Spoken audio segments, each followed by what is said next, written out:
We've got questions on our vermicelli episodes, on some suet, stinging nettles, and a few announcements. Thanks for joining us today on Questions and Answers with James Townsend and Son. First, again, I want to thank you for your great questions, for your great comments. The first question today comes from Kimberly Park. She says, what is new milk? And was the vermicelli you used fresh or dried? The pudding recipe, the vermicelli pudding recipe called for new milk. And you'll find references to new milk quite frequently in a lot of the different 18th century cookbooks. And new milk is sort of exactly what it sounds like. It's milk straight from the cow. New milk was, they were discouraged, or people would discourage other people from drinking new milk because they thought it would curdle in your stomach and hurt your digestion. But some of the recipes, especially ones that where you're making cheese or other similar kinds of things, would call for new milk. And that would be the milk that came from the cow before you took the cream off. The closest that we have today, either you can use raw milk if you have that access to that, which hasn't had the cream taken off, or just regular whole milk that you get at the grocery store. Along with her question, she asked about fresh or dried vermicelli in that recipe. I used regular dried vermicelli in that you don't really see any of the recipes that I can think of off the top of my head that used the noodles before they were dried.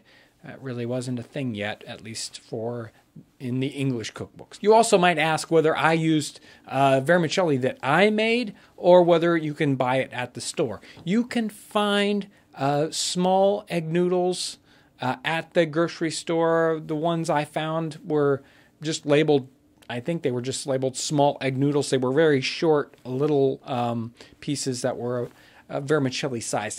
They didn't label them as vermicelli, but you can find a very similar item like that in the grocery store, and that works well too. Evie Hammond was watching the Stinging Nettle episode, the Stinging Nettle Soup recipe, and she says, what keeps the nettles from stinging you after you eat them? And is the cooking pot with legs authentic? The stinging nettles, once they've gone through a blanching or a light boiling, or in this case when I pan fried them, that removes or changes the oxalic acid in them, which is the part that makes them stinging, and renders that non-stinging. So yeah, after you eat them or after you cook them, they don't sting you anymore. The pot that was in that episode, I think, is our standard 5-quart cast iron pot, which is modeled right after a standard 18th century cooking pot. And those are cast right here in Indiana, right close to where we have our store. Joel was watching the vermicelli pudding episode, and he says, do you have a video on your kitchen setup and on the whole building? And he says this is another great cooking episode. Yes, there is early at the beginning of season 2, I think the 3rd or 4th episode in, we covered a quick kitchen tour. Right now I'm working, the kitchen is just a kitchen set. It doesn't include a whole building. It's not like part of a historic building, so there isn't a whole lot more to it. I am working on another part of the set on the opposite side of the building, so hopefully here, whenever I get it done, 2 or 3 months, it seems like, into the future, we'll have another tour where we cover the kitchen and the new set.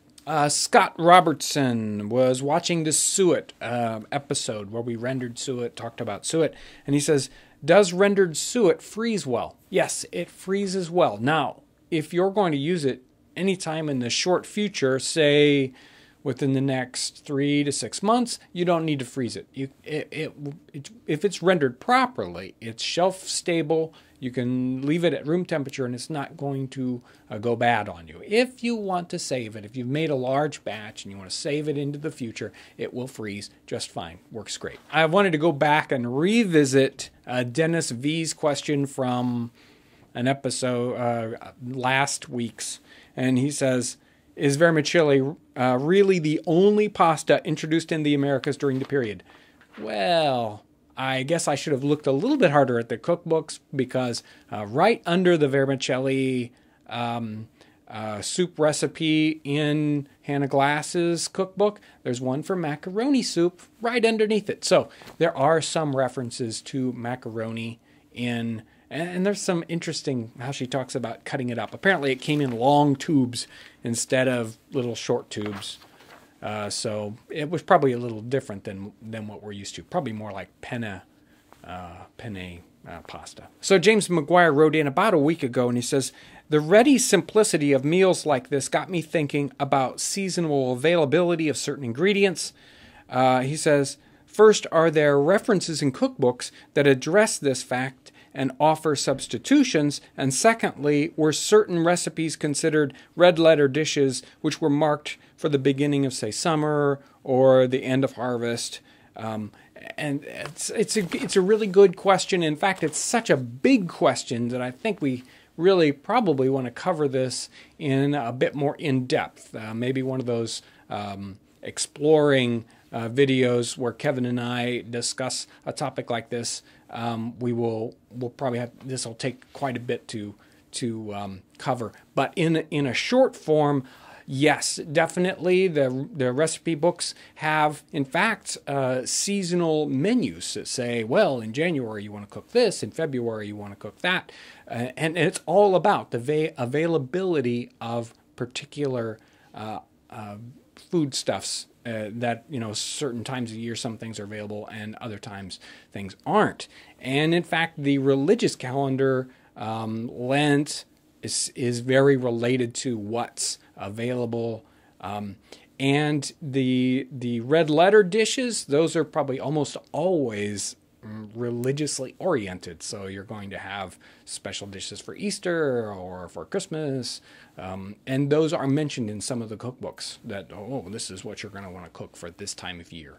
So yes, in the short form, very much, they were very seasonally oriented. Although by the mid to late 18th century, especially in England, they were doing a lot of off-season growing of vegetables so that some things were available out of season. That, of course, we don't even recognize that today. You can buy asparagus anytime you want at the grocery store, whereas that wasn't necessarily the same for them. Fireman 89406, his question is there anything that could be used in place of egg yolks for those of us with egg allergies? I have no idea. So what I'm asking for is you guys out there, do you have any suggestions for substituting eggs in? I think he's talking about the eggs in the vermicelli pudding because it used egg yolks, but also you need egg yolks for the noodles themselves. So if you've got suggestions for egg substitutions in the noodles or in the pudding, I would love to hear them. Make sure to put your answer in the comments below.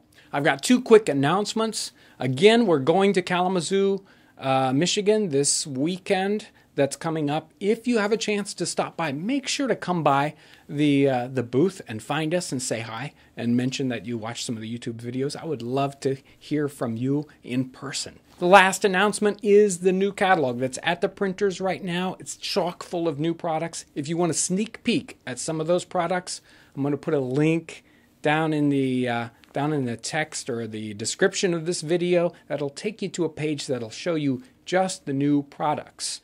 So you can check out some of that stuff and you get a sneak peek. Once again, I want to thank all you guys for your great encouragement, your wonderful questions. If you've got questions, make sure to ask in the comments section down here. Make sure to check out our episode on Monday where we cover bone broth. That's going to be a great one. Thanks for watching.